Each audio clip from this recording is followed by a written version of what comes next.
bees are dying, and our survival depends on them. That's why 4RBs created the Pure Wave Cell, a breakthrough quantum device proven to help hives thrive, doubling colonies and boosting honey production naturally. Every jar of our Pure Wave honey fuels this mission, supporting beekeepers worldwide. Visit 4RBs.com. That's the number 4RBs.com, and use code WITF for 20% off. Save the bees. Save us all!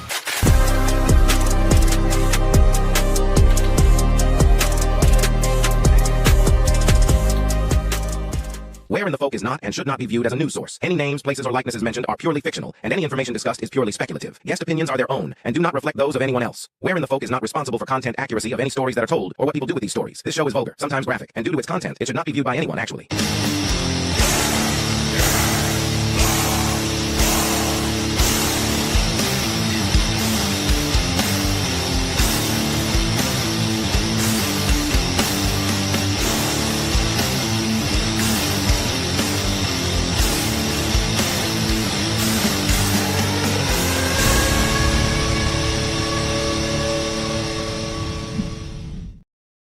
What's up, everybody, and welcome to another episode of Where in the Folk. I'm Cecil. This is Morgana, and we're your hosts for tonight. We're going to be hammering some hard-hitting topics tonight, talking about a lot of different people. I'm sure that if you're a conspiratorist like us, you've probably heard of the missing folks, the missing scientists. Some of them were missing generals. A lot of involvement into UFO, UAP activities, and nuclear weaponry, secret weapons programs. You name it. There's a lot of missing people, and the list. I started this list on Monday. The list has increased by like 3 people this week alone. Yes. So we have a lot of crazy stuff to talk about tonight, and it's probably going to run a little bit longer than what we usually do on Fridays, which we're already starting a little bit later on Friday than what we normally do. And I would imagine at some point, Stephen and Tully will be joining us. And let's see. There is a lot of people talking about it, Crystal. I think what we're hoping to do is maybe give you a different angle than what you may be seeing on TikTok, a deeper dive, if you will, into who these people are, what their backgrounds are, exactly how they all went missing. And then we have content, like I've actually saved all the videos that I have seen on places like TikTok and X, you name it, where it's some videos are they themselves speaking. And one of the more recent ones, he's even like 2 days before he got, it was like, well, I just want everybody to know that I love life and am, am not suicidal, you name it. But anywho, that's a quick recap, and we got Stephen with us. Stephen joined. Hey, Stephen. Yeah. Hey. Hey guys. How are you? How are y'all doing? I'm good. I'm good. I just had family came over. So Oh, no worries at all. On that note, though, the first person, it is the real Stephen. I should have worn my Stephen shirt tonight. So it's really me. It's not CGI. Okay, we don't need audio for this. So the first person that we're going to talk about tonight, her name is Amy Eskridge. Oh yes. And we're going to save the videos to later. We're going to talk through the people. We'll show them to you so that you know who they are. And then we'll get to some videos where some of these folks are actually talking in detail. But she is a scientist and a founder of the Institute for Exotic Science in Huntsville, Alabama. They were focused on advanced and exotic propulsion and disclosure efforts. Her research involved anti-gravity technology, UFOs, extraterrestrial life, and related exotic sciences, partnered with former British intelligence, actually, on some of these investigations. She died in this one isn't so recent, but you'll see a little bit later on why this is important for the conversation. Mhm. She died in 2022 from a self-inflicted gunshot wound at her home that was ruled a suicide. She reported escalating threats, including sexual threats and invasive searches, for years, years leading up to her death.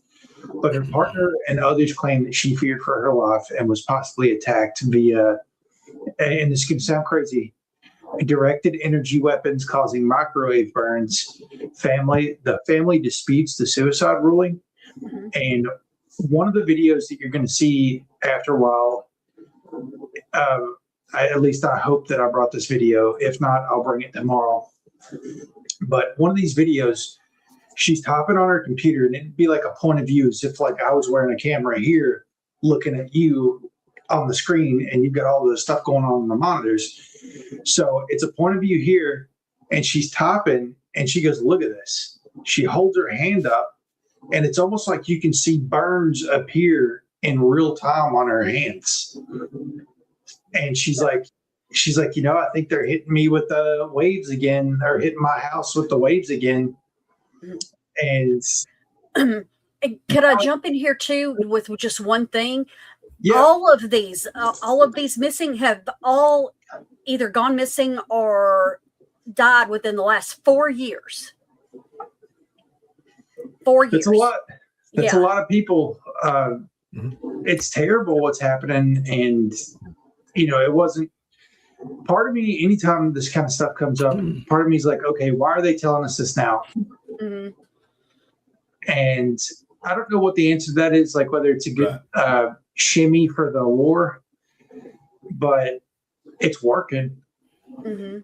And there's a lot of theories on why these Yeah. people are going missing. And we'll get to that toward the end too. We'll do a big theory section. But it's scary. It's really scary. Yeah. With the other thing I do want to point out is that in the early 2000s, there were a lot of microbiologists who wound up having car wrecks, That's different true. kinds of accidents, Yeah. disappeared. And of course, that was in the early 2000s. The novel coronavirus didn't come around till 2020, late 2019 and 2020. So, I wish you'd told me that earlier in the week. I would have brought a bunch of them too. So sorry, I've been sending over stuff. I have started sending over stuff. You're totally right, though. There was a bunch of biologists that went missing. Brakes were going out on their cars and everything else. Mm-hmm. Yeah, Mhm. and there were a lot of them, more than what's in this group so far. Oh yeah. The ones that we're aware of tonight. It's what's it up to now? 12 or 13? 13 13 now. ish. Yeah. So yeah, and David Wilcock was the one that really caught me off guard. I didn't realize that he would have been deeply connected. So Yeah, I'm kind of worried about my dude on Blind Frog Ranch too, because it came out in I think season 2 or season 3 of not Blind Frog, Skinwalker. So the lead scientist or astrophysicist at Skinwalker Ranch came out in I think season 2 or 3. And he's like, "Hey guys, I'm sorry I haven't told you this, but I've actually been working for the DoD on secret UFO projects, and I couldn't say anything about it because I was still an active asset." So, and he was directly adjacent to Wilcox. Like if you look at the Ancient Aliens banner, I'll pull the picture up after a while. And he's like 2 down from him. Mhm. okay. So, just FYI, between 2001 and 2005, 11 world-renowned microbiologists died. Yes. What's Some up, Larry? suddenly, Larry. some violently. Let's see, it included accidents, homicides, and suicides. Yeah. So That is true. I agree, Larry. And I've got some videos related to that too that we'll check out after a while. But let me get my notes back up here. All right. Do you want me to take the next one? You want to just kind of rotate them out, or? Yeah. We can rotate. Let me. I'll share the screen again and show a picture of the individual that we're talking about. All right. So we're going with Michael David Hicks. So Michael David Hicks was a veteran research scientist at NASA's Jet Propulsion Laboratory in Pasadena, California for 24 years, from 98 to 2022. Highly respected, based in Sunland, LA County. So what his research involved were the physical properties of comets and asteroids, key roles on the DART project, which is asteroid redirection and planetary defense, near-Earth asteroid tracking, Deep Space One missions, and Dawn mission. He died July 30th, 2023 at the age of 59 in Los Angeles area. The cause of death was not publicly disclosed. One of 4 LA County JAPL link cases it's one of 4 that are drawing federal attention. What's up, Landa? Hey, Hey, Landa. Linda, Larry, Crystal, Jenny, everyone else in chat, or everyone else tuned in. What's up, chat? Lock in, chat. Lock in. Yeah. So with this right here, I know the latest video that I sent y'all. It was a David Icke video. And I don't know. It seems like that right there seems like this would have to be related to the video that I sent you with David Icke. Somehow it's all got to tie together. Well, that's one of the main theories here, because this isn't the only asteroid/comet spotter that's part of this group. Yeah. Or researcher. There's a school of thought, or not school of thought, but like when you get into like the Carrington events and stuff, where maybe some of the leading theories are like, well, they're taking out people who would blow the whistle that there's maybe an earth-changing sized object headed this way, or that we're reaching boiling point for a pole shift activity, or even with all the astrophysics involved, maybe even some sort of solar anomaly. Mm-hmm. Yeah. Well, earlier this year, there were a few people, putting out content, saying that in August of this year, we're going to lose gravity for 30 seconds. I've heard that too. But think about this, and we can talk about it more toward the end whenever we give our theories. Yeah. The reason that I personally think that it could be solar related, think about over the last 2 years, they've released those DARPA files talking about the fake sun machine. Right. All the spraying they've been doing in the sky. Everybody has noticed the color and the tone has changed of the sun. Everybody's noticed effects on their plants, crop yields, tree behavior, you name it. Well, that's what we've talked about this before.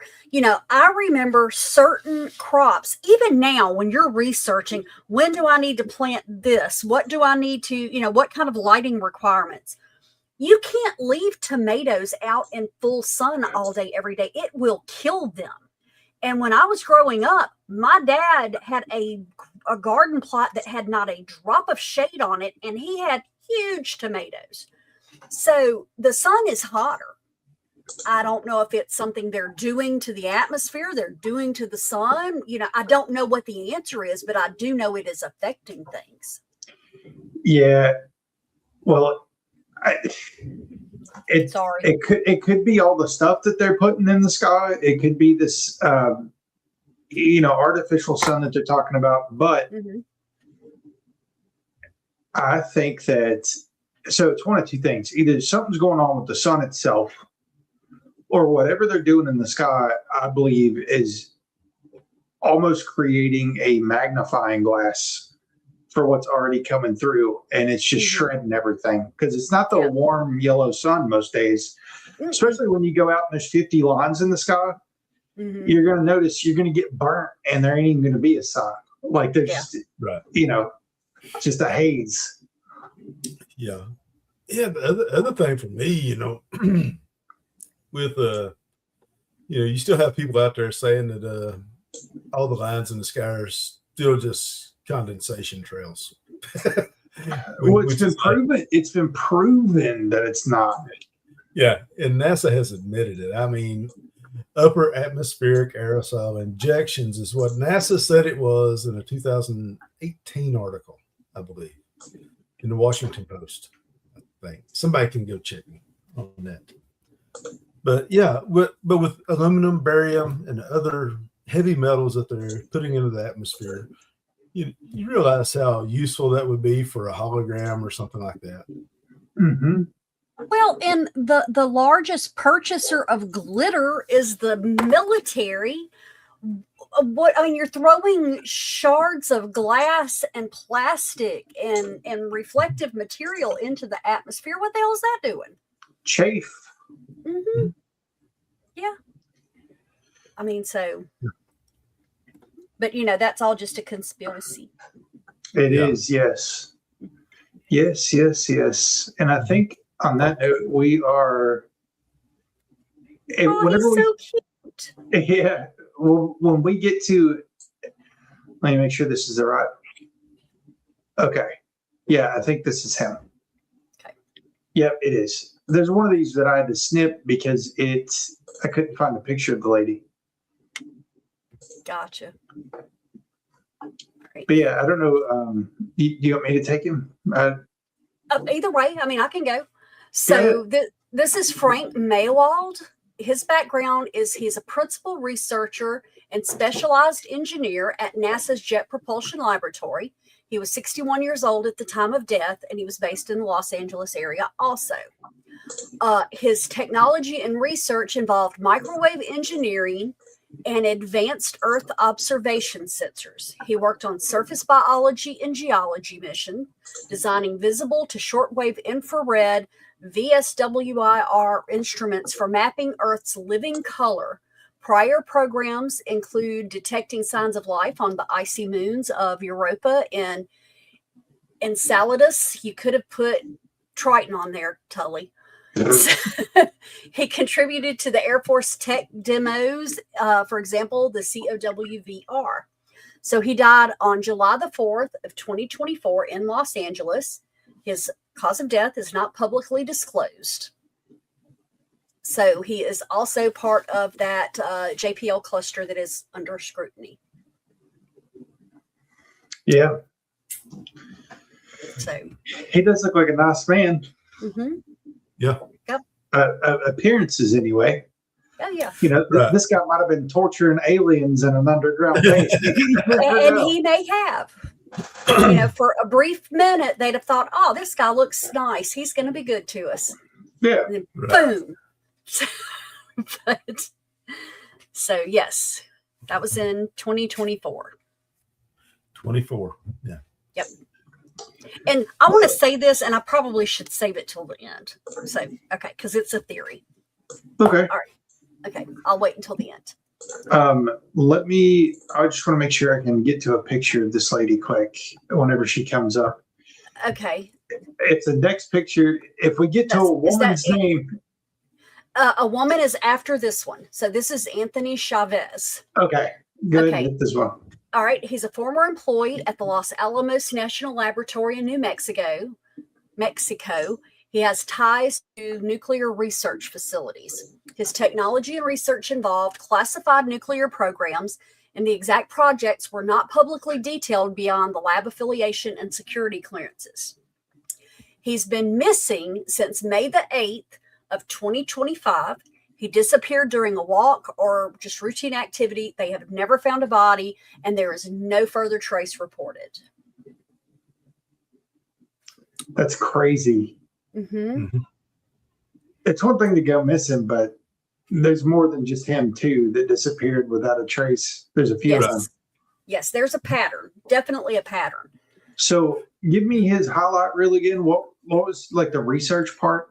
It's classified nuclear programs. They have not publicly detailed anything except for some of the labs that he was affiliated with. So he was working on advanced weaponry for sure. Yes.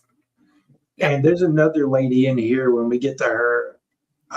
She was also working on super advanced weaponry.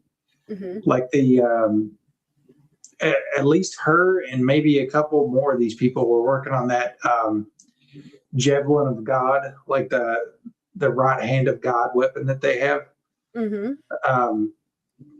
And again, like some of the speculation there is that maybe they're taking out some of these people because they'd be able to recognize the use of certain technologies. Yep. You know, like some people speculate blue beam.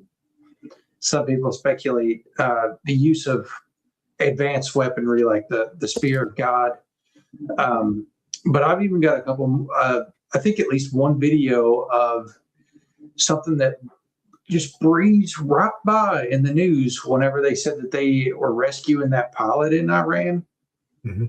Mm-hmm. So we'll get to that after a while too. But did you say the ladies next? Yes, it's Monica Jacinta Reza.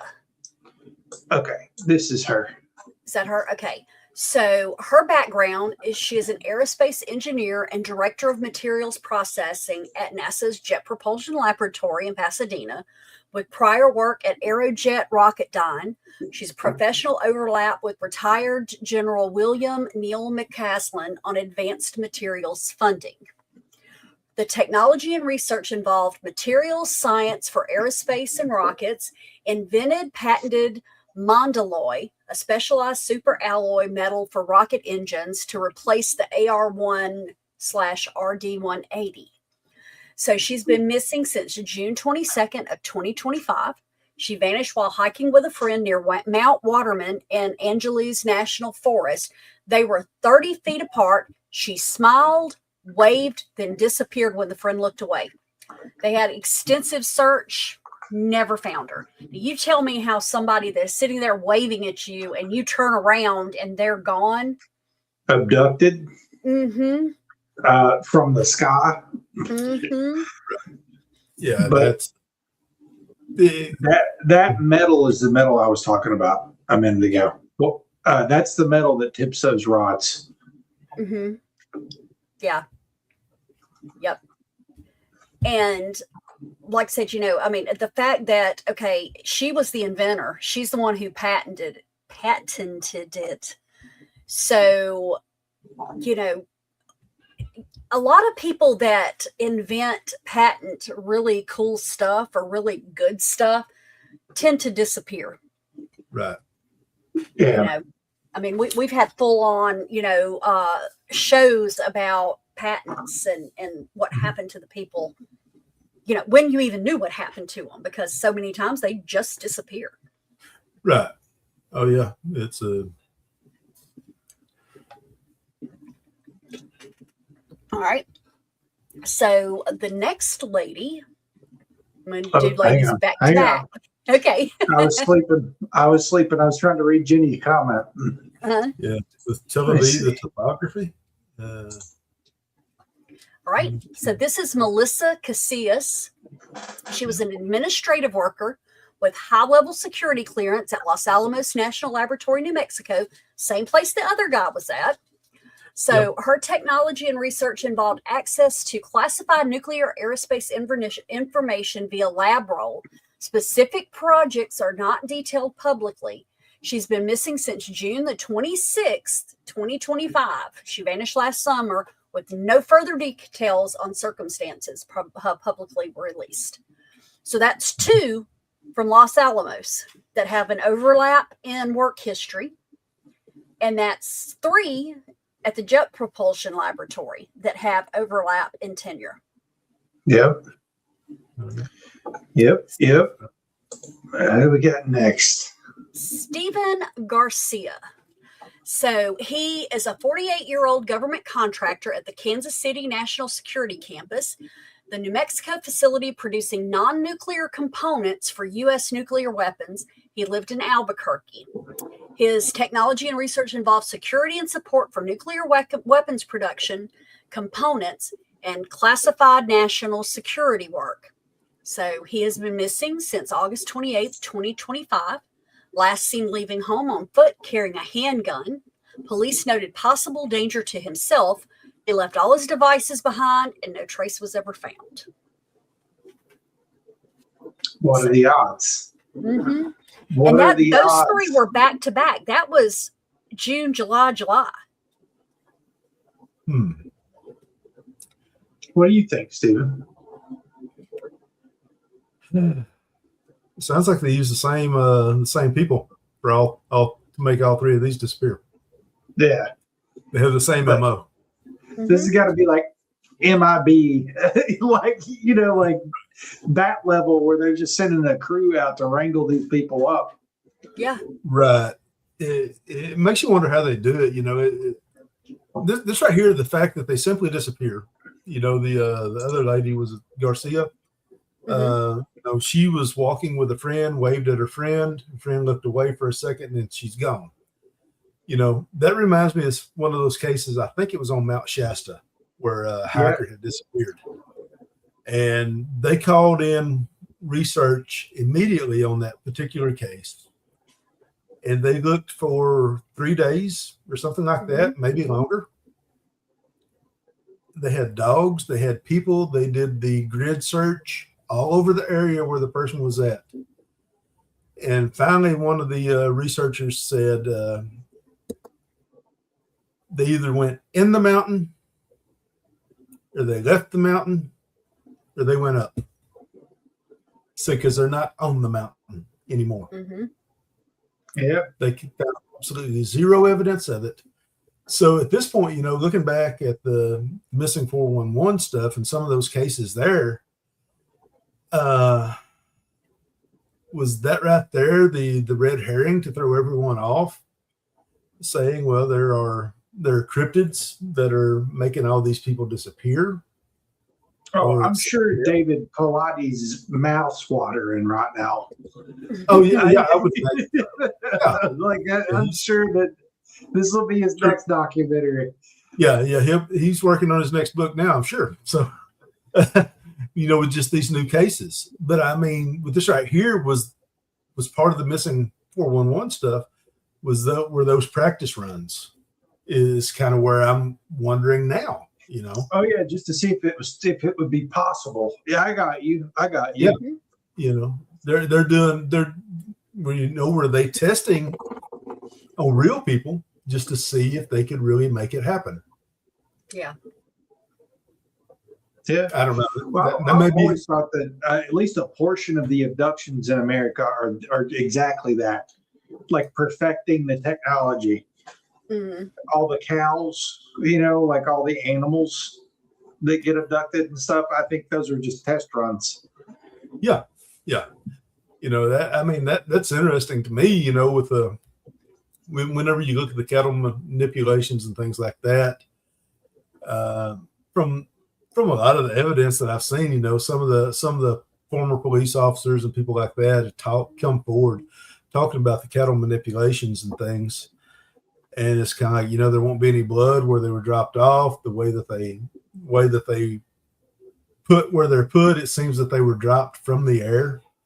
It's there's no telling what kind of technology that we have now. In 2015, the Navy filed for an anti-gravitic device. The Navy has a patent on that from 2015, which is what Stan Deyo talked about whenever we had him on the show. Yeah. So with that technology, not only that, we have helicopters that don't make noise whenever they fly. Yeah. Well, and I was talking to somebody because one of the retired general that's coming up, he retired from Wright-Patterson, which is the real Area 51. Right. And if you look at stuff like, if you could Google, if you're out there and you don't know where to start with Wright-Patterson, you could just Google the Coyne incident, like COYNE, the Coyne helicopter incident, where there were multiple UFOs spotted within range of Wright-Patterson, and that's where they drug everything from Roswell. They had a whole hangar dedicated to alien stuff, and Right. that's, where better to test stuff like that than the Midwest. Nobody believes anybody. Right. So I have a theory. Let me throw it out here and see what y'all think. So listening with what you were saying specifically, Stephen. So do you think it is that it's our people testing out tech, or is it, you remember the movie Van Helsing with, what's his name? Oh, crap. Yeah. He played the Wolverine, Hugh Jackman. Oh, yeah. Yeah. Yes. Dracula made the comment, we only take what we need. So is it that our government is doing this, or are there beings or whatever from whether they're cryptids or from other planets or something like that, okay, we'll let you take a certain amount of people and animals and stuff, and we'll just cover it up and ignore it if you just leave the rest of us alone. All right. Well, Steve Quayle has talked about this type of thing, is particularly whenever he was talking about the shamans. Not necessarily those who could shapeshift and develop some special abilities. Those are the ones I'm talking about in particular. What they wanted, a lot of times it was a really dark thing that they would have to do to obtain the power. You look at Walt Disney and well, not Walt, but the Scientology guy, L. Ron Hubbard. L. Ron Hubbard, yeah. And what was the other guy? They were out there in the desert. They were performing these rituals to contact an alien being, which alien beings to me are fallen angels. That's where I believe a lot of this tech has come from. And what they want is usually what makes people stay alive, is what your heart beats all the time. That's what the requirement is. So to me, that's where these deals come from. And a lot of times, with these, I don't know, satanic oppression and things like that, I believe that's where a lot of it comes from as well. But yeah, that's, I think a deal was made, had to be made,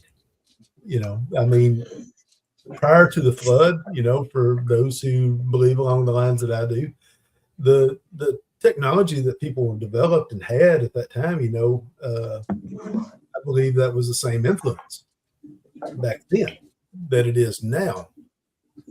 So yeah, and the hybrids and things like that, it's that was something that's predicted in the Bible, in the book of Daniel, I think chapter 2, verse 45 or something like that, somewhere along through there. And they shall mingle themselves with the blood of mankind. Yeah. So we're talking about hybridization coming about again. And I believe it's here now. I really do. So. And on that note, we're going to keep cruising because we're only halfway through. We're only halfway through. Okay. All right. Okay. So now we are looking at Nuno Loureiro. Okay. His background. He was a director of MIT's Plasma Science and Fusion Center, very prominent physicist.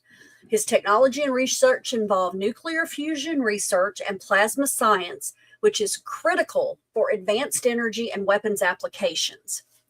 So he was shot dead December of 2025, found in a building foyer after a neighbor heard gunshots. He was killed in or near his home. So, I mean, that without question, to me, felt like a targeted attack. Yeah. That wasn't just a carjacking or, friendly fire. That was somebody went there to take him out. Yeah, they had a job to do, and they did it. Is what happened. Yep. All right. This is Carl Grillmeyer, 67-year-old astrophysicist at Caltech's Infrared Processing and Analysis Center, which partners closely with NASA, based in Llano Antelope Valley, LA County area.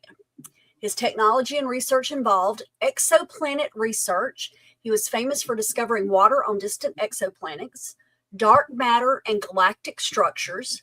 NASA supported projects including NEOWISE and NEOSurveyor, which are asteroid missile tracking with military applications, and he worked on the Spitzer Space Telescope.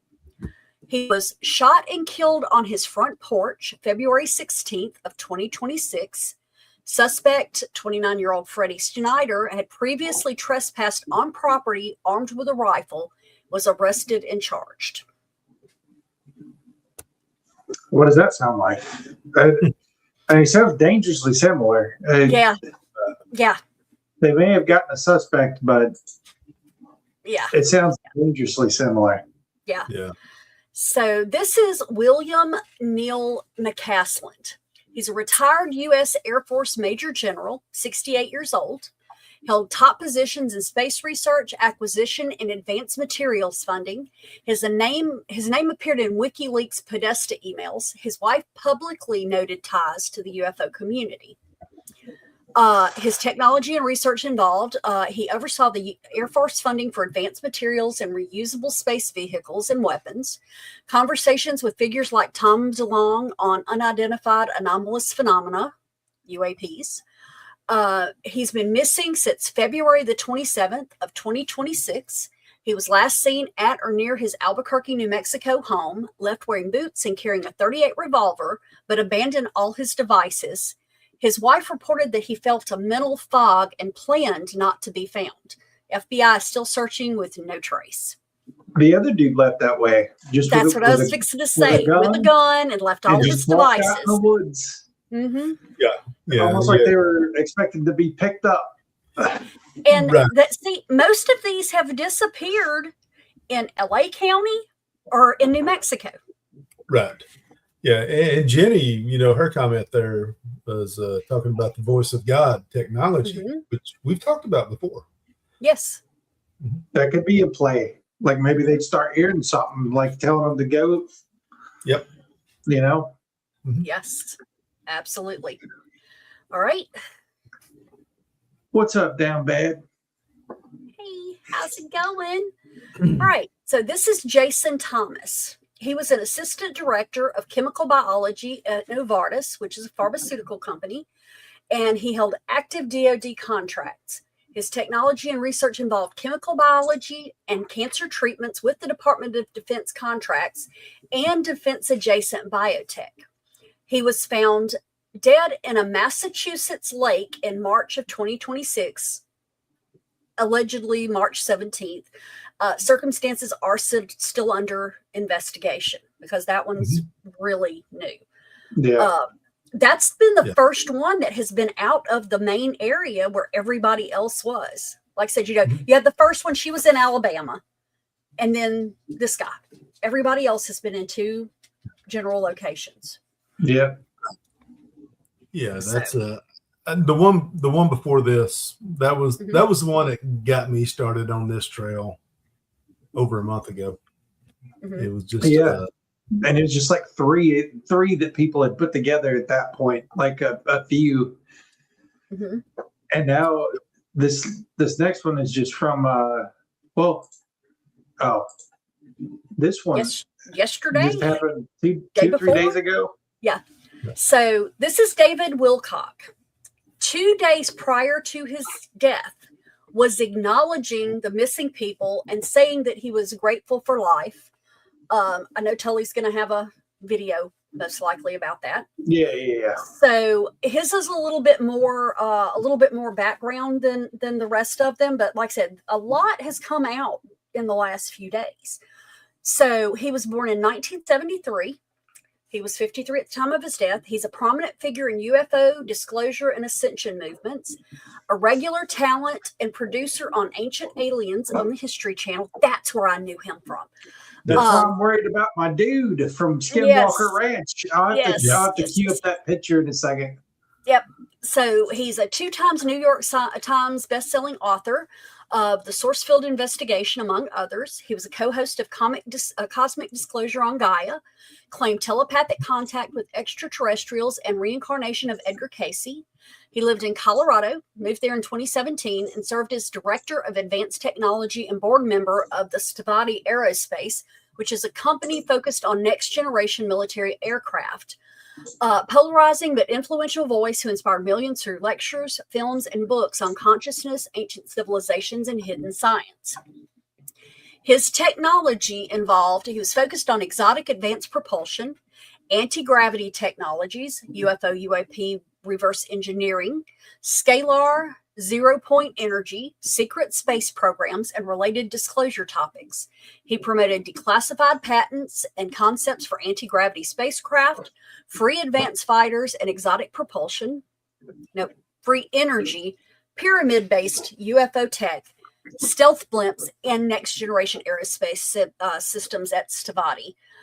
Advanced fighters and exotic propulsion. He also researched ancient astronaut theory, source field investigations, unifying physics, consciousness, and lost civilizations, and alleged black project technologies tied to NASA, the military, and extraterrestrial contact. He frequently discussed how UFO crash retrievals allegedly seeded modern tech like lasers, fiber optics, and microchips. So reportedly, he died by suicide on April the 20th in Nederland, Colorado, which is Boulder County area. The Boulder County Sheriff's Office responded to a mental health crisis call around 10:45 a.m. on Ridge Road. A man matching Wilcox's description and location was outside a residence holding a weapon and used it on himself within minutes before deputies could intervene. Pronounced dead at the scene. No official coroner's name release pending next of kin notification at the time of the initial report, but U.S. Rep. Anna Paulina Luna publicly announced his passing on X, stating the community is mourning. Some fans and online commentators question the suicide ruling, citing his recent video where he spoke against suicide, plus the broader patterns of death and disappearances in the UFO exotic tech communities, including ties to the 11 cases. No evidence of foul play has been publicly confirmed, and investigation is ongoing as a standard death probe. Yeah, I saw what you're talking about too, down bad. He said that TMZ released a 911 call, and they're reporting that he had undisclosed health problems and money problems. Mm-hmm. I just think, and you never know what somebody has going on at home. I get that. To put on a video that says, "Hey guys, I am not suicidal." Oh yeah. Yeah. There's definitely something strange in the trend. Right. Like any one of these individuals could be an outlier, like the one that wasn't anywhere near the rest of them. Mm-hmm. But it's a disturbing trend nonetheless. And when we get into some of the videos here in a minute, I think you'll see even more like, oh my God, like what these people are talking about is just absolutely nuts. Yes. But I wanted to those of you that like Ancient Aliens, these are the other folks who are regulars on Ancient Aliens. They got Giorgio in the front, of course. Mm-hmm. But this dude here is the astrophysicist on Skinwalker Ranch. Yes. And this is the guy who on season 2 was like, hey, I've been keeping a secret. I've been working for the DOD and I couldn't tell you. So I would say if they're going to take somebody else off this picture, it's going to be this guy. Yeah. Mm-hmm. And I hate that because he's awesome. But, these guys, some of them are on TV just because they were in the right place at the right time, like Giorgio. Mm-hmm. Right. But some of them are legitimate scientists that, they're on there because they had fancy titles to begin with. Oh, yeah. Because that gives you so much more legitimacy. If you're just some guy like us just spouting all this stuff and I'm a stranger and this isn't my interest, I'm going to be like, what the hell ever. Yes. But if you've got that damn PhD behind it with all those numbers and letters, I'm more apt to go, hey, he might have a point there. Yeah. But also to the maybe caveat to that is if you've been here with us for 6 years, Uh-huh. listening to this for 6 years, like some of you have, then you know that, like, at this point, those of you that have been with us the longest, you know what we're about. We know what you're about, and this is more like a conversation than us reporting the news. Right. So, Yep. I just don't want to downplay us because No, we're always trying to be at the front of this stuff. Yes. And the thing about it is, if you look back over the last few years, there are things happening right now that we were talking about 3 and 4 years ago. Yep. And I don't downplay us either. Like I said, I mean strictly somebody who is not into this kind of stuff. If they walked in on our conversation, they think we'd lost our minds because who are you? Yeah. Yes. I hope that everybody else is here because they go, hey, that's my kind of people. So tell me stuff. And we got one more, I think. 2 more.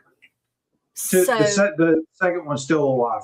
Okay, so Josh LeBlanc, a 29-year-old NASA Aerospace Technologies electrical engineer, died on July 22nd, 2025 in a single vehicle fiery crash involved in his 2021 Tesla Model 3. Look at this. I can go back and find it. Where did Jenny say that? Oh, yeah. Teslas drive off the road. Uh-huh. Let me find it. I saw where she said that. Oh, man. Hold on. Let's see. I saw it, Jenny. I know you said it. Well, anywho. Anyway. But yeah, So, we've speculated that 4 years ago that it'd be very easy for the government to tap into your car and just wreck you into a ravine if they don't like what you're talking about. Oh, especially here lately, that new technology they're wanting to put in everybody's car. Yes. I mean, and 10 to 1, it's already there, and they just didn't tell us, but they needed, like I said, they needed a distraction that week. So, right. That there was some suspicion raised, whenever Andrew Breitbart's car, whenever he had that fatal wreck. Yes. And, not only can they just kill people when they want to, but in the meantime, while they don't want to, they can just get you to pay for heated seats and your other subscriptions in your car that you've paid for. And and listen to you and sell your data to other companies, so they're making money off your data, and then they can target you with other ads. And at some point, I'm sure they'll just you have to pay a subscription to not have to click out of ads before you can start your car. Oh, look! As of right now, I pay $2.99 a month, so I don't have to see commercials on Flippin' Prime. I mean, because yes, I'm that damn person. So, yes, Larry, people do. Yes. I don't even trust my backup camera. I'm that old school. I mean, I try to make myself use it, but I'm still throwing my arm over that seat, turning around, looking, and using those side mirrors because that's how I was taught. Yeah. My wife's truck has a backup camera on it, and I still use my mirrors more than I use that camera. Yeah. Like I said, if I'm in a tight spot, I mean, I will use it to see how close I am to something. But yes, I am not comfortable with that camera. Yeah. But, it is what it is. But, I did notice when I was getting gas the other day, I got full on commercials while I was pumping my gas. Oh, yeah. I hate that, too. I've seen people working on disabling those. But Yep. All right, so he was in his Tesla in a rural area near Huntsville, Alabama. So we're back in Alabama, about 2 hours from his home. His family reported him missing at 4:32 a.m. that same day after he failed to show up for work at NASA's Marshall Space Flight Center, a very uncharacteristic absence. He had left his phone and wallet at home and stopped communicating, which raised immediately concerns of possible abduction. So Tesla's Sentry Mode data later showed his car parked at Huntsville Airport for nearly 4 hours that morning. They say an unplanned stop, but how do they know? Yeah. Unless he around had his 2 GPS on or something. Yeah. So around 2:45 p.m., the vehicle veered off the road, collided with a guardrail and several trees, and burst into flames. His body was burned beyond recognition inside the wreckage. His identity was confirmed days later by the Alabama Department of Forensic Sciences. The Alabama Law Enforcement Agency investigated it as a crash with no other vehicles involved, and at the time, his family, who are from Louisiana, expressed fears of foul play to the local media. Now, if his body was burnt beyond recognition, I want to know how they knew it was him. I've seen too many movies and shows where they just take a cadaver and put it in the car, you know? Exactly. Like if they wanted to take him somewhere. Uh-huh. Or, you know, if somebody offs themselves in, say, prison or something. Yeah. You know. Yeah. So LeBlanc was originally from New Iberia, Louisiana. He graduated from Catholic High School there and earned his degree in electrical engineering from the University of Louisiana at Lafayette. He later relocated to Huntsville for his NASA position. So he joined NASA around October of 2019 and worked there for about 5.5 years as an aerospace technologies electrical engineer at Marshall Space Flight Center. According to his LinkedIn profile and NASA-related reporting, he specialized in nuclear propulsion systems, advanced technology viewed as critical for future deep space missions. His key roles included he's the team lead for space nuclear propulsion instrumentation and control maturation. SMP focuses on nuclear-powered systems that could enable faster, more efficient crewed and cargo missions to Mars, as well as science probes to the outer planet system. And then he was later team leader at the demonstration rocket for Agile Cislunar Operation, DRACO. This is NASA's nuclear thermal propulsion engine program aimed at developing high-efficiency rockets using nuclear reactors for heat, not combustion, to achieve significantly higher thrust and speed compared to chemical rockets. His work centered on electrical engineering aspects of instrumentation, controls, and maturation of these nuclear propulsion technologies, highly specialized, sensitive research tied to national space exploration goals. LeBlanc's death was initially treated as a tragic accident, but drew renewed attention due to the cluster of similar high-profile cases involving experts in sensitive fields. Yep. Man. Mm-hmm. It's a heavy topic. Mm-hmm. Yes, it is. Well, you know, and like I said, you know, on numerous of these, you know, they were acting off, or, you know, oh, he was in a fog, or like I say, but if something is messing with your head enough, it's going to make you act that way. Now, if I walk out with a gun, if I leave my house and leave all my stuff behind, I may not necessarily be going out there to take myself out. I may be out there trying to find who's doing this to me. Yep. Right. You know. Yeah. And that would make sense too. Yeah. It's but to me, these people have the same pattern to be random. This just isn't. No, this is not. It's not a coincidence. Mm-mm. Well, like I said, too much over the course of 4 years. You know, all these people in either identical or adjacent fields. Mm-hmm. You know, I mean that. Okay, a couple, 3 things, and you're like, man, that's a pretty big coincidence. 13. You kind of step outside of that realm of coincidence. Yeah. Mm-hmm. I'm queuing up videos now. Yeah, Larry, it's tell me, do you have the NASA sticker video pulled up? You go along with Larry's comment. 3-6. We got 8 or 9 videos that. Do you want me to go ahead and talk about Brandenburg while you're getting videos ready? Yeah, do that. He's still All alive. Right. Yes. And was going viral for some of the stuff he was saying, I think. Okay. So Dr. John E. Brandenburg, often styled as Dr. John Brandenburg, PhD, is a living plasma physicist and aerospace scientist not reported dead or missing. In contrast to the Joshua LeBlanc case, Brandenburg has been actively posting publicly as recently as April the 20th to the 22nd, so 2 days ago. He explicitly claimed Oh, wait, hang on. Larry, Okay. you're going to love tomorrow's show then, because we've got about 15 videos debunking that Artemis mission, which is like anomalous stuff, like weird stuff. Is that it was kind of like when Katy Perry went to space? Is it Yeah. that much fun? Yeah. Okay. Anyway, fact sorry for interrupting. No, all good. Yeah, I'm sure one of your videos will be talking about how the fact that they entered into the atmosphere going 23,000 miles an hour and they suddenly dropped to 300.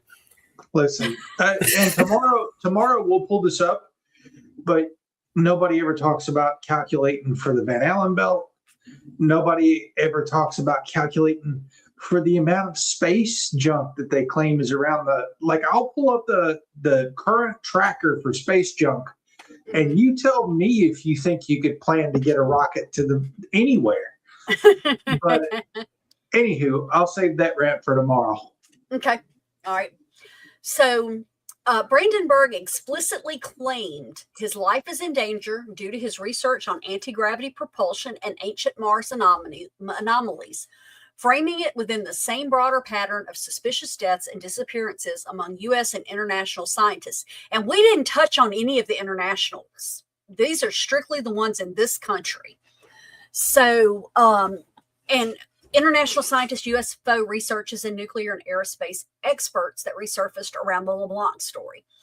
On X, he wrote, "Dear friends, I have been told that I am in danger as an anti-gravity and Mars investigator, but I tell you now that all humanity is now in danger, but so are the cover-up helpers. I urge a blanket amnesty for all in the cover-up who help end it. Take this amnesty while you can." He has also referenced other cases, such as the 2022 death of Huntsville-based anti-gravity UFO researcher Amy Eskridge, and the recent deaths of figures like David Wilcock. No official investigation has linked him to foul play, and he continues his professional work. His public statements have amplified speculation about targeted harassment in sensitive fields, nuclear propulsion, advanced physics, Mars research, and UFO-related topics, but authorities have not confirmed any threat. So, a little bit about his background. Brandenburg was born in Rochester, Minnesota, and raised in Medford, Oregon. He's got a BA in physics from Southern Oregon University. He has an MS in applied science from the University of California at Davis. He has a PhD in theoretical plasma physics at the UC Davis Extension Campus and Lawrence Livermore National Laboratory. His dissertation focused on magnetic confinement of plasmas for controlled nuclear fusion. So, Judy, you crack me up. I swear. There's All right. no medical coverage. I'll ask that. I'm going to ask the next time I have to talk to insurance if they cover Havana syndrome. the sound technology attacks. There you go. Havana syndrome. So you can call it tinnitus. If you get your doctor to call it tinnitus, you'd probably There get you go. coverage. That's true. That's true. So, all right. So he held senior scientific roles at high-profile institutions, including Lawrence Livermore National Laboratory, the Sandia National Laboratories, which are relativistic electron beam physics and defense applications, the Aerospace Corporation, with TS/SCI clearance, directed compact fusion propulsion experiments and supported national security programs. He worked for the Florida Space Institute at Kennedy Space Center, Orbital Technologies Corporation, Orbitech, Mission So he's Research. got street cred. Yes, he does. Yes, he does. So he's currently the chief science officer and senior scientist and head of Kepler's Aerospace Aeronautics Division in Midland, Texas, with a new lab in Brea, California. In February 2026, he was also appointed Chief Technology Officer at Renewal Fuels, operating as American Fusion, for work on aneutronic fusion platforms.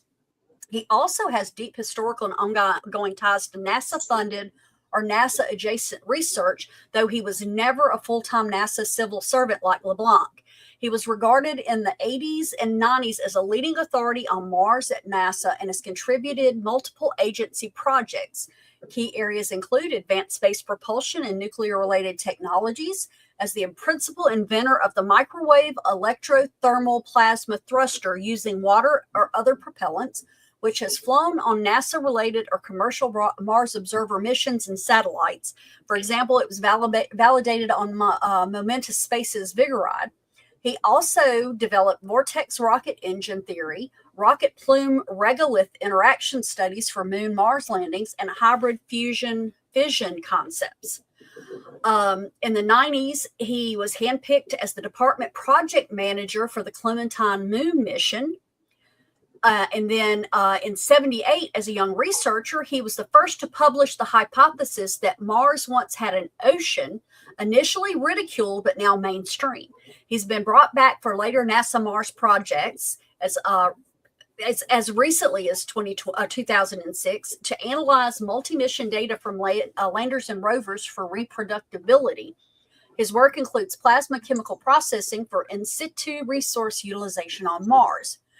And his early career focused on magnetic confinement fusion at Livermore. He later directed compact fusion propulsion experiments.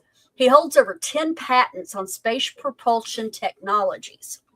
So the Sidonian hypothesis, which was a controversial Mars nuclear theory, he is best known publicly for his peer-reviewed and conference-presented research, for example, with the American Physical Society, Lunar and Planetary Science Conference, the Journal of Cosmology, arguing that two massive thermonuclear explosions occurred on ancient Mars. Evidence cited includes elevated Xeon-129 isotopic ratios in the Martian atmosphere, which is a signature of nuclear fission, similar to the Earth's nuclear tests, excess uranium, thorium, and potassium in surface regions, Sidonia and Utopia, matching nuclear fallout patterns, and argon-40 excesses and other anomalies suggesting air-burst thermonuclear events powerful enough to alter the planet's climate from Earth-like to its current state. He links this to the Fermi paradox and possible ancient intelligent life, the Sidonians and the Utopians, framing it as a planetary nuclear massacre. Mainstream NASA and planetary scientists largely reject it as speculative, favoring natural explanations, of course, for example, volcanic or impact processes. But Brandenburg maintains the isotopic data is anomalous and reproducible across multiple probes. He's authored books on the topic, including Death on Mars, the discovery of a planetary nuclear massacre. Who wrote that? I'm joking. That was a joke. That dude is off the chain. The reason I threw him on there is because if he's speaking out like that and stuff, he could very well be on the list, and so could the dude from Skinwalker Ranch. You never know. Mm-hmm. Right. But it just seems goofy that they would take out high-profile people like that, like that are like credentialed to the bone. Like that general with his whole, his whole chest is covered. Yeah. But okay. Well, at least I got him to stop fibbing. Okay.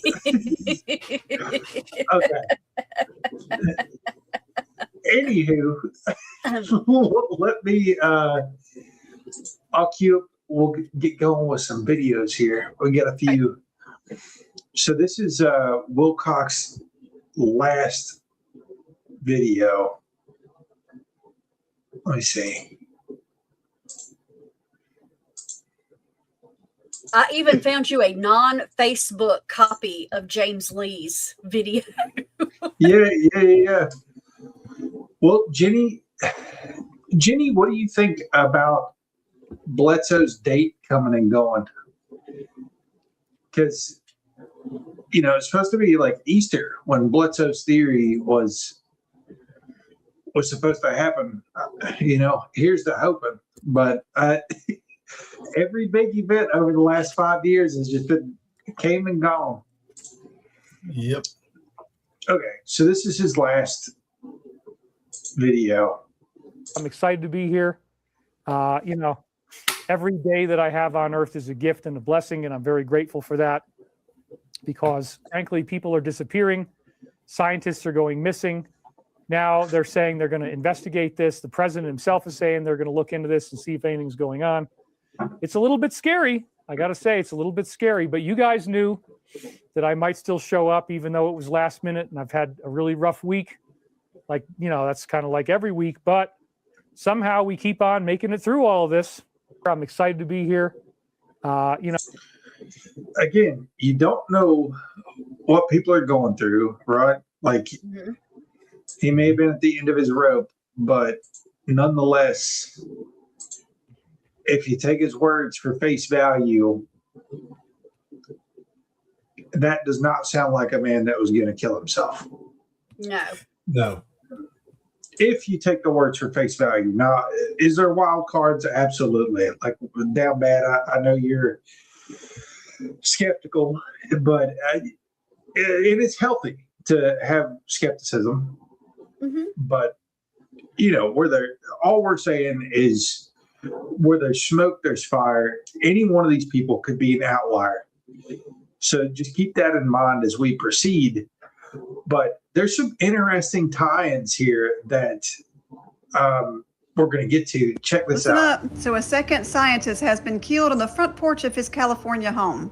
This guy right here, Carl Grillmeyer. He passed away on February the 16th, and he was an astronomer. So just after 6 a.m. Monday, February the 16th, detectives with the Los Angeles County Sheriff's Department responded to reports of an assault with a deadly weapon in Llano.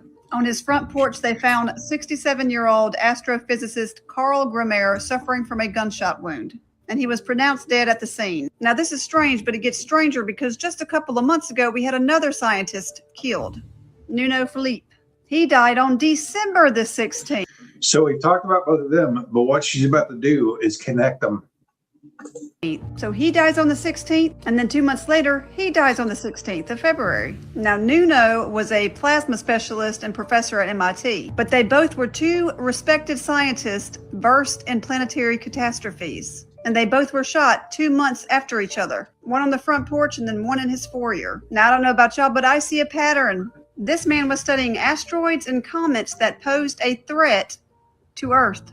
And this one was a plasma scientist doing the same kind of work. And remember, we had 3I Atlas that was supposed to be near the Earth in December. And now we have a comet called MAPS. And the comet MAPS is in the constellation Cetus, which is like Leviathan, a sea monster. A suspended NOAA satellite chief warns of threats to federal science programs. We also know that Kash Patel just fired a bunch of people in the unit that studies threats in the U.S. So now we have these comets that somewhat pose a threat to Earth, and then 2 scientists die. I don't know. This all gives me the movie Don't Look Up vibes. I hear that a lot. For anybody that's been out there watching TikToks and X and Reels and everything else, everybody has been like, this feels like Don't Look Up. My thing. What's up, Mike? And like I said, you know, maybe I'm just overthinking it, but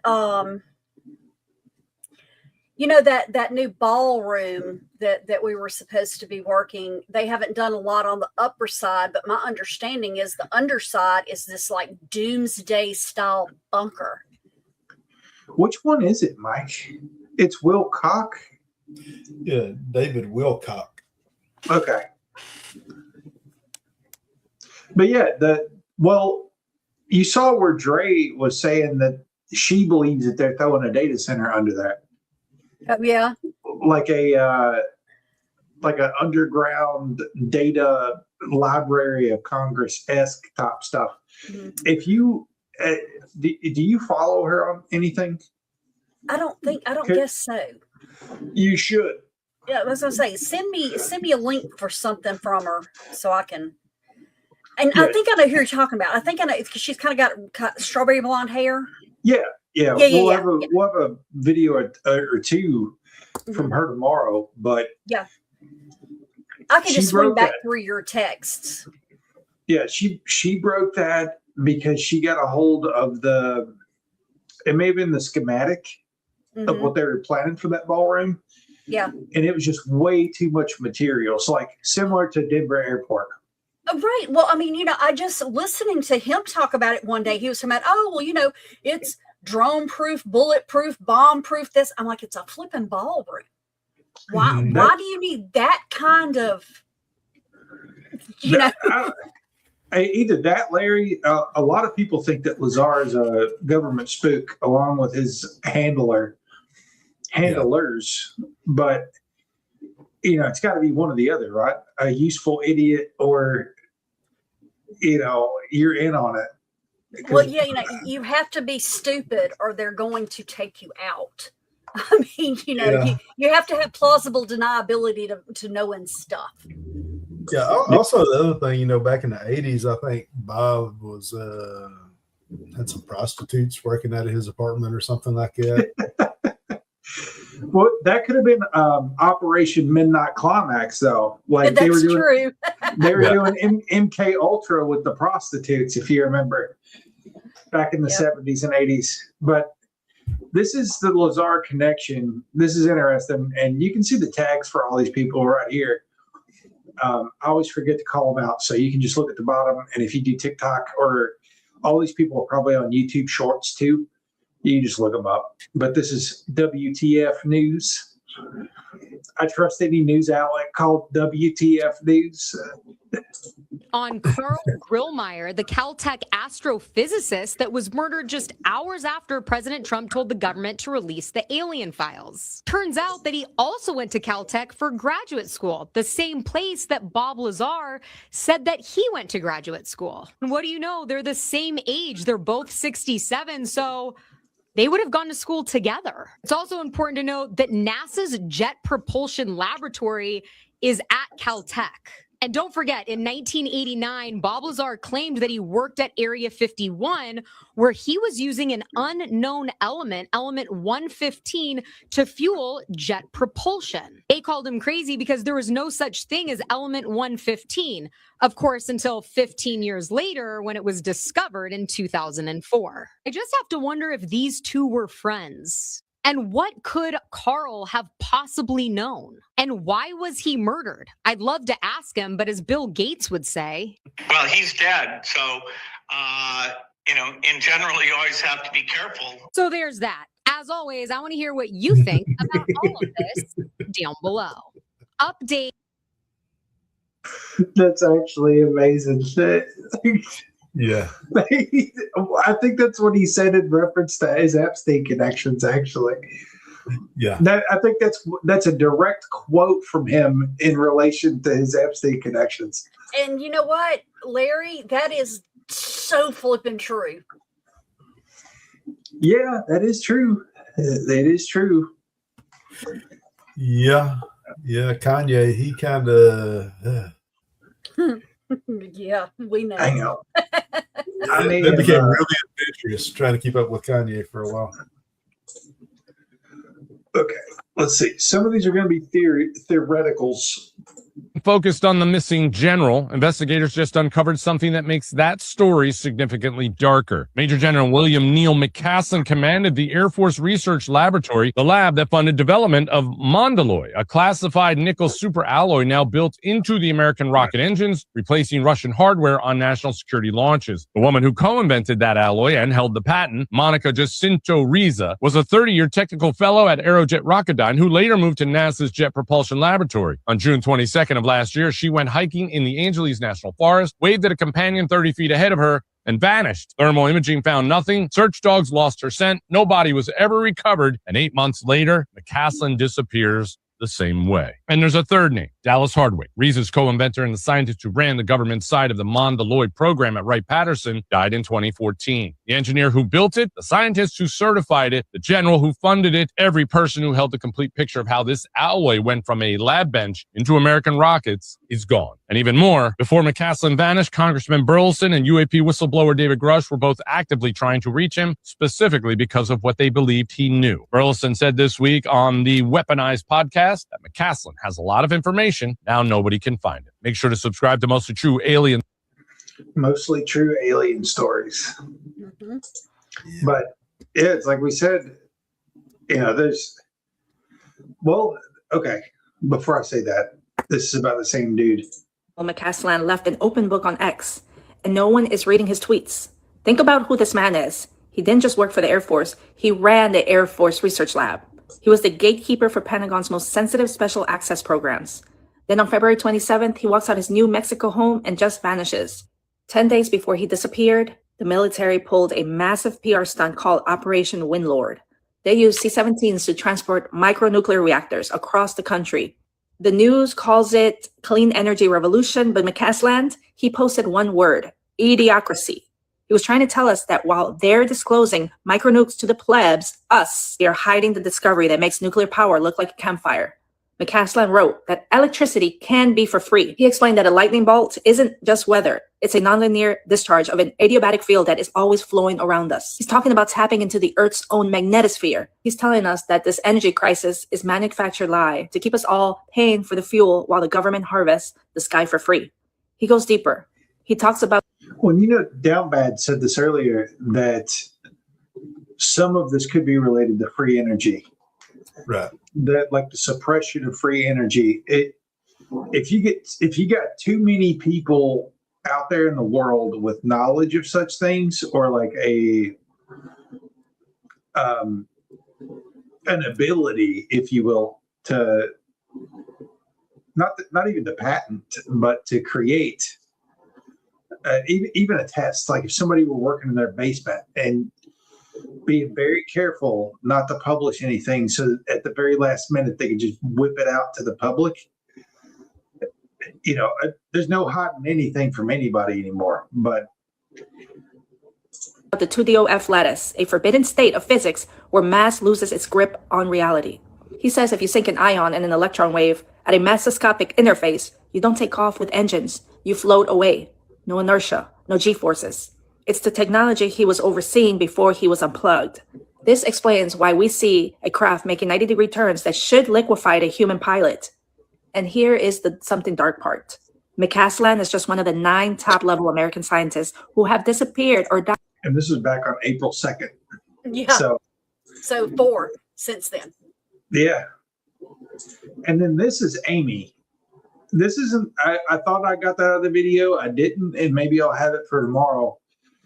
But listen to the stuff she's talking about, because you heard her credentials earlier, but listen to what she's saying.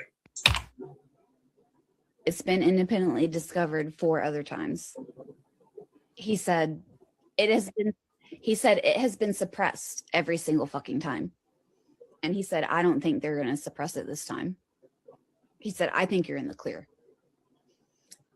He said they obviously know about you because I've had multiple, both protective and threatening interactions with various agency affiliations, whatever.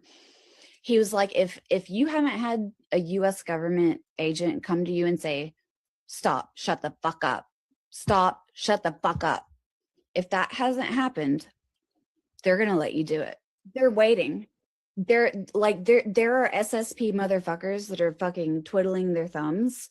Like, is Amy not going to publish soon? Gah, we've been influencing this bitch forever. Doesn't she know we want her to publish? Jesus. Like, there's multiple people doing that right now. And on the other side of the fence, there's multiple parties looking at each other like, didn't we tell this bitch 3 years ago that we kill people for this? Is she not listening? What is she doing? She's still doing it? What? We told her we were going to kill her 3 years ago. So I have these two different scenarios floating constantly in my life where I have people being like, do it, do it, do it. You're the one, do it. And then I have multiple people being like, they're going to kill you. Don't do it. They're going to kill you. But yeah, tomorrow I'll try to find that video where she's typing and you can see her hands like burning while she's typing on the computer. Like it's absolutely insane. Yes. And I think the rest of these are theories. And then we can talk about what we think and then we'll wrap. But these are just people talking about, I think this guy is talking about Carrington. Coincidence? So just a week ago, I posted this video talking about the 9 different scientists that went missing or unalived in the last couple of years. And in the last week, since I posted this, 2 more have been added to that list. But that's not even what this post is about. That's just a strange coincidence. I simply wanted to reference this video because in it, I speculated that the Artemis mission was actually a DART mission. And I have not heard anyone else say the same thing. Now, that was a pretty bold claim at the time, but there's been a lot of scrutiny of this mission since then. Between the green screen interviews, the photo shoot that looks like it was probably made by AI, and an awkward moment where this astronaut seems to forget her lines, safe to say that this entire mission has gotten kind of weird. It got weird, didn't it? Yeah. I knew it. But this next connecting of dots is something I did not expect. November 24th, 2021, NASA launches DART, which is Double Asteroid Redirection Test. This is effectively throwing darts at asteroids with the intention of redirecting them. And this is what NASA loves doing. They love coming up with acronyms that relate to the mission itself. So throwing darts is a perfect metaphor to this actual mission. Interesting then that one of the scientists that worked on the DART missions is one of those that went missing. And the laboratory responsible for developing this technology?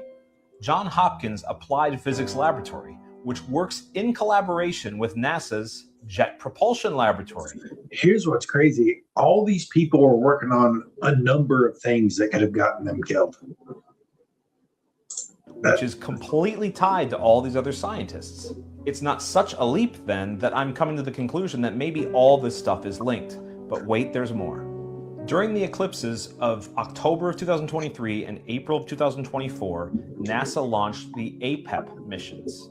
What does APEP stand for? Atmospheric perturbations around eclipse path. It's a weird freaking name.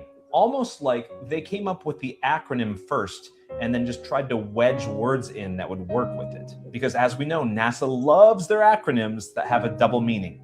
Do you know what the other meaning for APEP is? It's the other name for Apophis.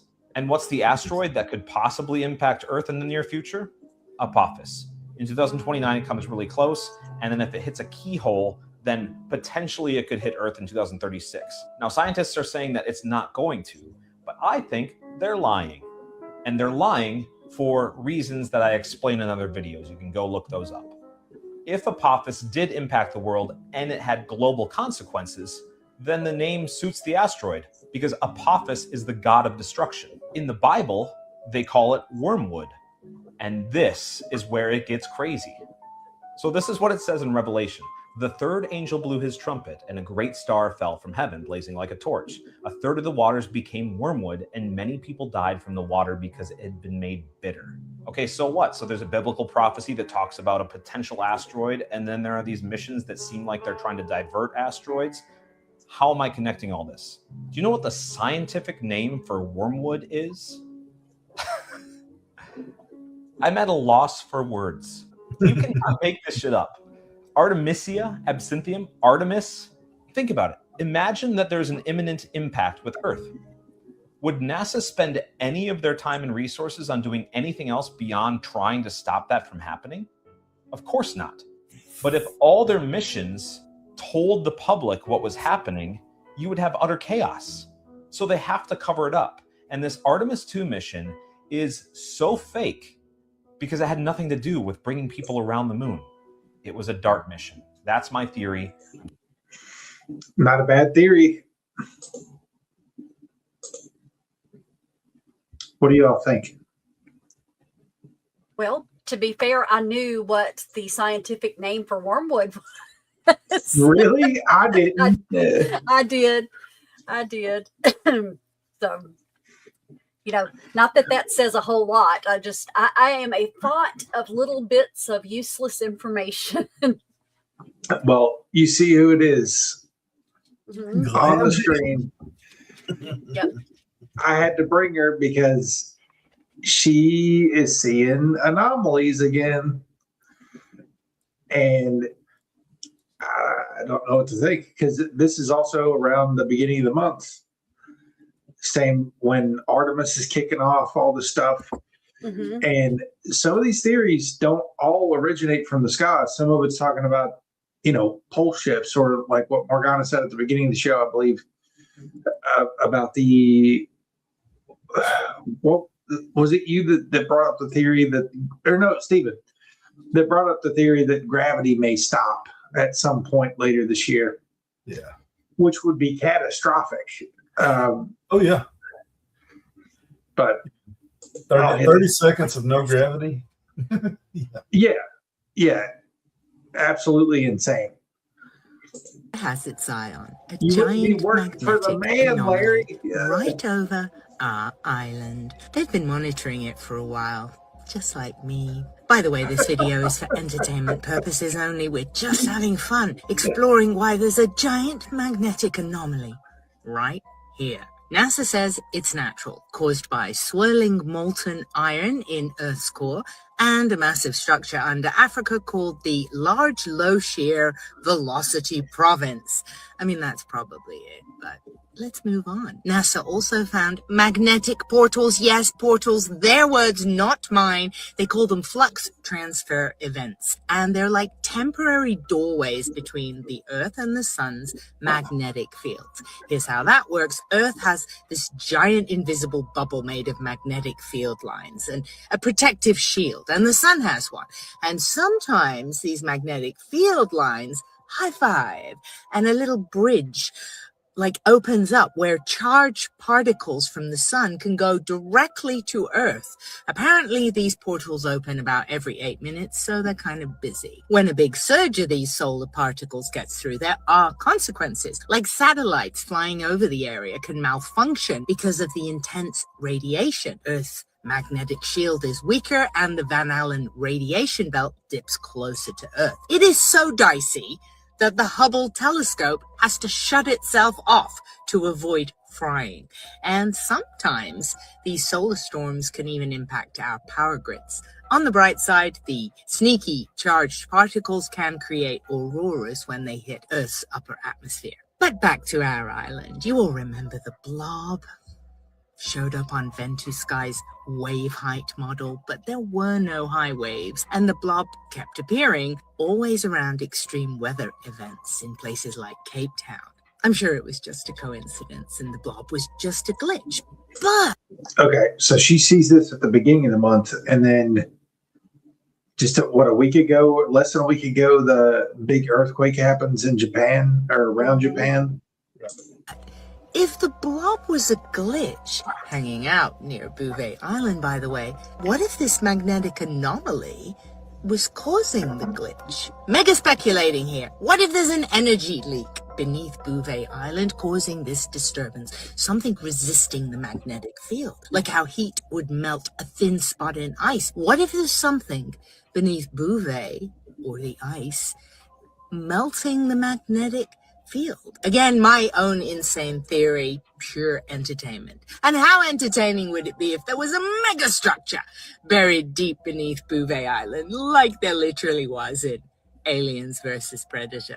That's true. This isn't all sci-fi, because theoretical physics does talk about wormholes and shortcuts through space-time. What if the weak magnetic spot is like a thin place in reality where dimensions overlap? A real glitch in the matrix. String theory says there are more dimensions than we can see. What if the anomaly is like a bridge to one of those dimensions? A place where the fabric of space-time is thinner. Well, we need Cthulhu to come through that, to come take out all these goblins that are running our world right now. Landa, you join me every Thursday, and every Thursday I bring high protein recipes. We just gotta, it's tempting to make the bread. I love the bread. Those cheesecake cookies yesterday, crazy. But first of all, that's not true.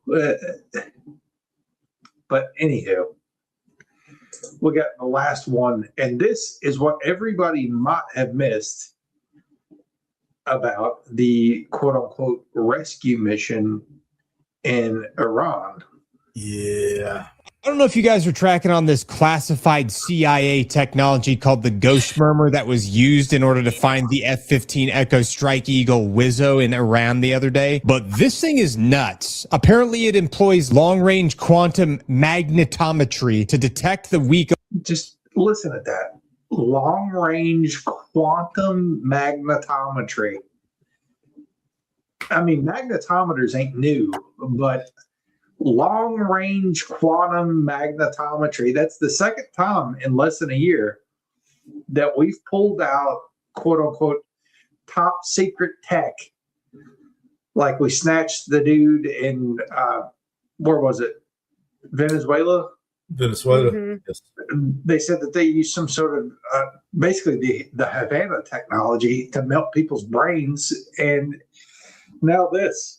Electromagnetic fingerprint, which is like a biomagnetic field that's produced by a human heartbeat. The data is then paired with AI software to filter out background noise and isolate the specific signature. And apparently the underlying tech relies on advances in sensors using microscopic defects in synthetic diamonds, specifically nitrogen vacancy or NV centers, which is a real and actual rapidly advancing area of quantum sensing research. And then these defects allow highly sensitive magnetic field detection at room temperatures. So in ideal low interference conditions like a remote desert or mountains with minimal electromagnetic clutter, it can supposedly pick up a heartbeat from a very long distance. Now, the president mentioned that the CIA was able to spot the officer from around 4.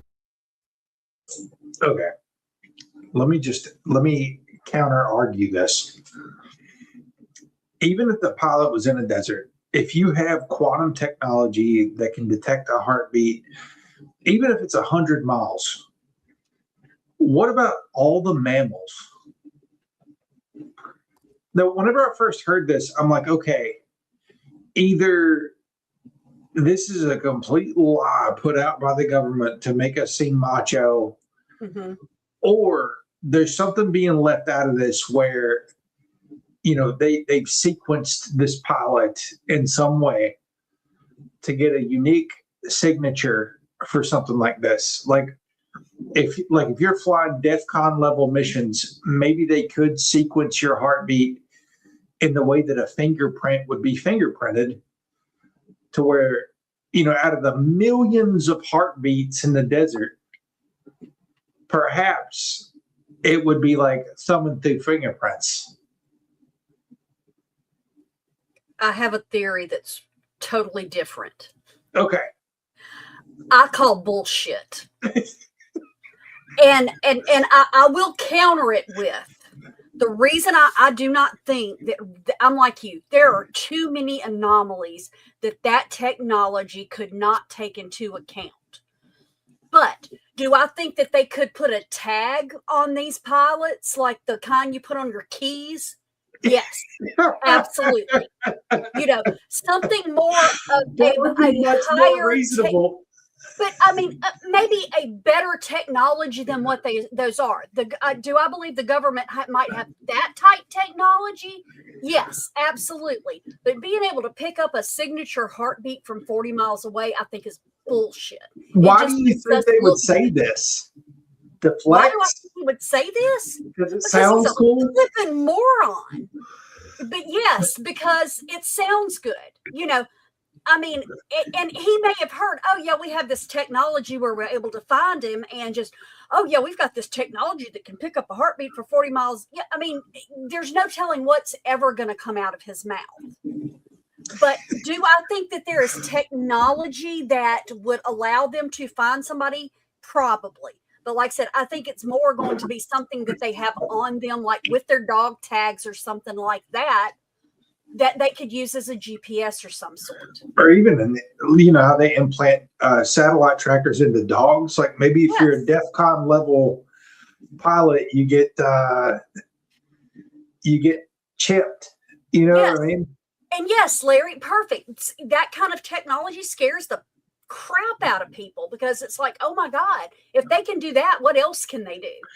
Yeah. When I first heard I think this, they put a tag on everybody's dog tags, you know, that has a little GPS in it, and say, okay, go fly. We'll come get you if you crash, as long as it's safe. I don't disagree. When I first heard it, I'm like, there's got to be like 1 billion heartbeats in a 40-mile radius.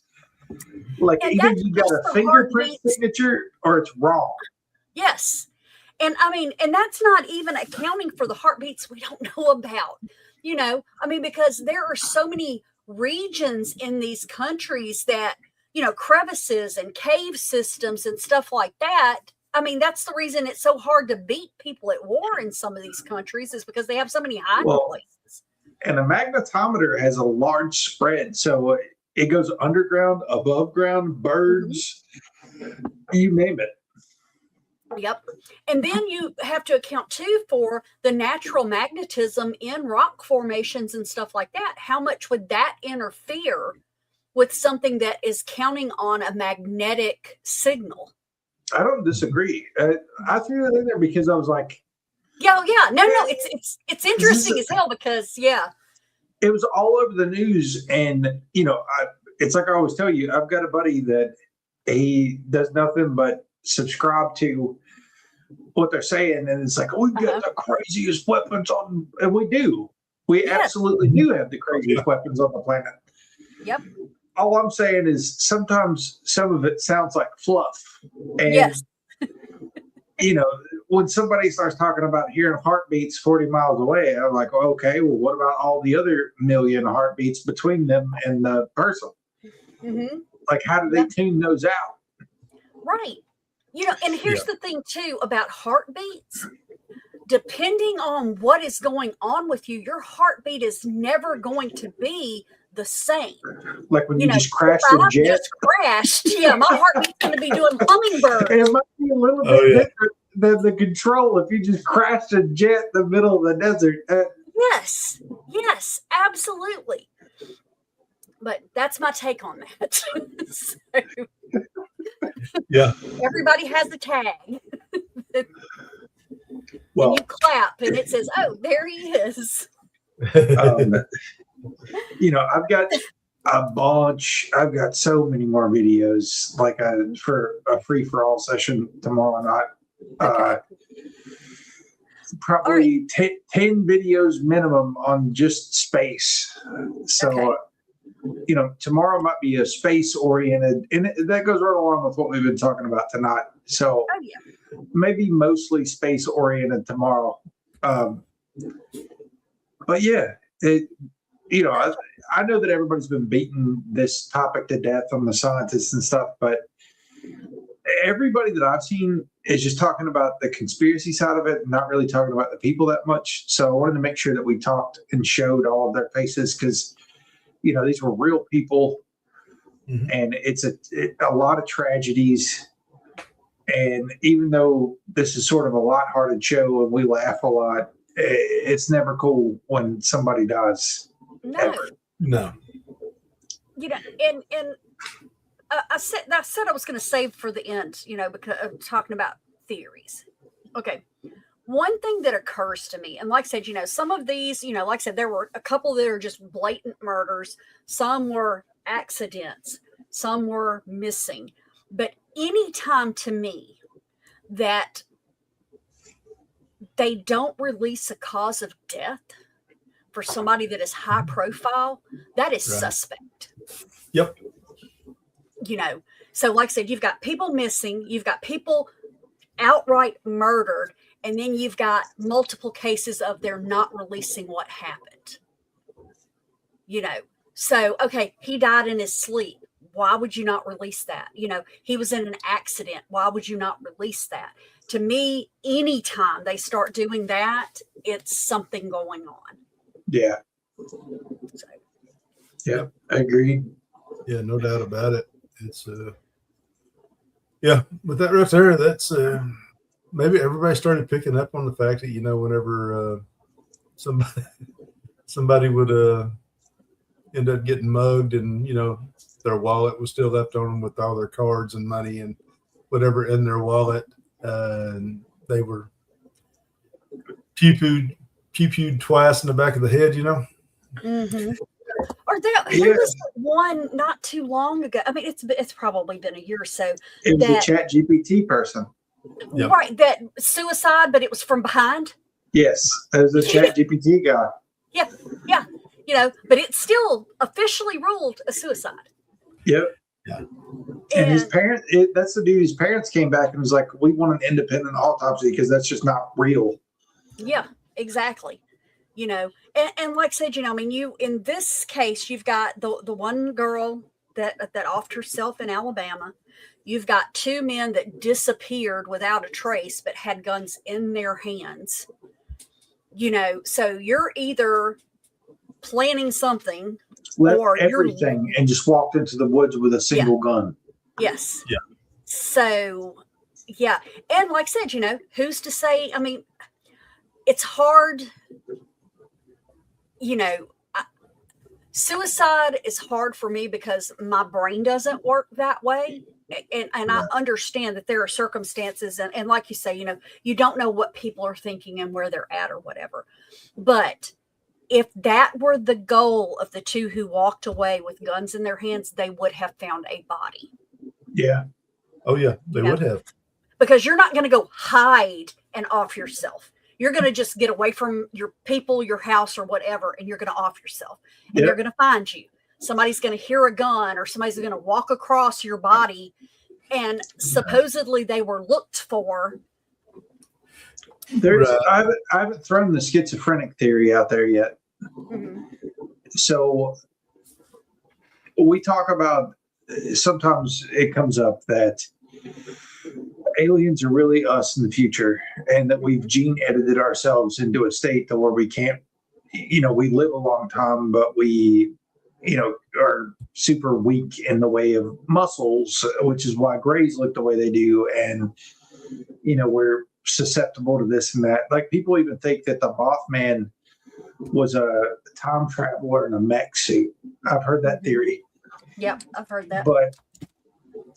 But the one theory that I haven't heard is that you get some of the most leading experts in problems, very specific problems, disappearing and seemingly being abducted in some cases. Mm-hmm. What if they're being abducted within that theory, like that they're being taken to solve, whatever the doomsday is. Like, the doomsday is really, like, if it's nuclear fallout, if it's comet hitting Earth, maybe it's in August, but maybe it's in August of 3,500 or something. You know what I mean? So are you thinking that they're being preemptively removed to keep them from being part of? Oh, no. I think it's humanity being humanity, like being stupid and quote unquote evolving. And then we get to the end and we're like, oh shit, like we've got to do something. So they come back and they're just snatching people to be like, hey, figure this out. Okay. like figure this out. Like we've screwed everything up. Like we need a fresh, almost like, and if you think about it, we are living in one of the most pivotal times in human history where we went from, we can remember sticks and stones people. Like, our great grandparents were horse and buggy people.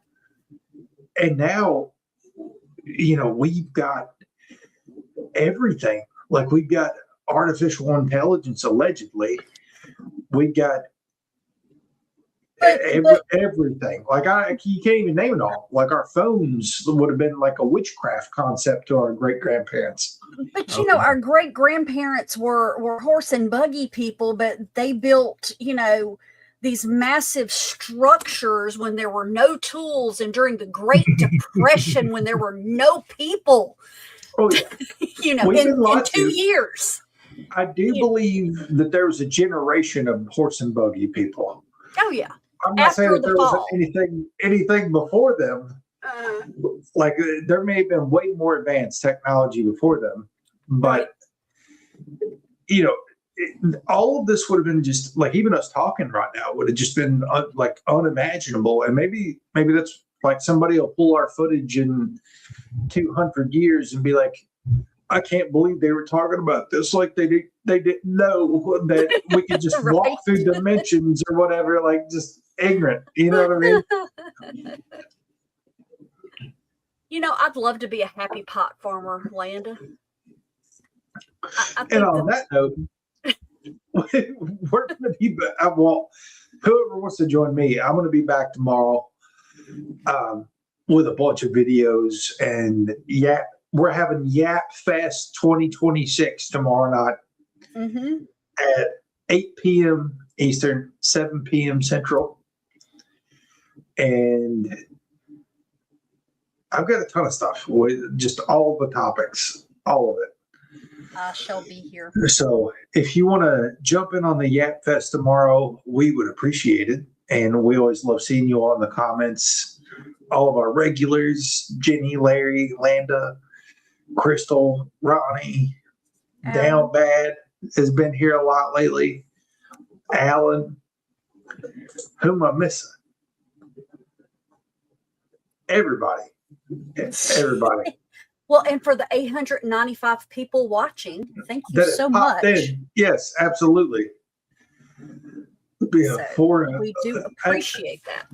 I don't know. Cecil, I had a LOA, so maybe Cecil is on hiatus right now. But we'll see. We'll see. I think Cecil's nepotism will force him to join us tomorrow. I'm trying to get him to go on the Redneck Fots, but that's another story that we'll talk about if I can make it happen. But if you don't already follow us, give us a follow, as Landa says. And if you don't already have the honey, the pure wave, I can't get that to focus at all. There you go. There you go. The pure honey with backwards words because I mirror my screen or don't mirror.